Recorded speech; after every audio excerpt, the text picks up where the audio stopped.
ശത്രുവിനെ നോക്കി ഉച്ചത്തിൽ ആമേൻ, ശത്രുവിനെ നോക്കി നിനക്ക് വിളിച്ചു പറയണം, ശത്രുവേ നിന്റെ നുകം എൻ്റെ ചുമലിൽ ഇല്ലടാ, എൻ്റെ മേൽ ഒരുവൻ ഇറങ്ങി.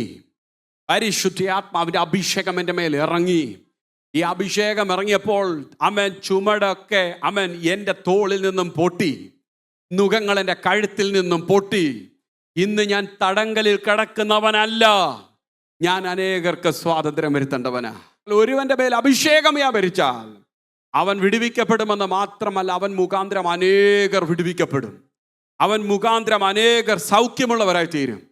സംസാരിക്കുമ്പോൾ തന്നെ ആ ദൈവകൃപ അവൻ്റെ മേൽ പകരപ്പെടും.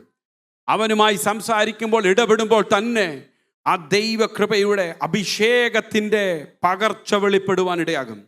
ലൂക്കോസിന്റെ സുവിശേഷം 4-ാം അധ്യായം 16 മുതൽ 21 വരെ വായിക്കുമ്പോൾ യേശു കർത്താവ് ഈ യെശയ്യാപ്രവചനം 61:1 വായിക്കുവാനിടയായി. തന്നെ പറ്റി എഴുതിയ പ്രവചനം ആരെക്കുറിച്ച് എഴുതിയോ അവൻ സിനഗോഗിൽ വെച്ചത് വായിച്ചു.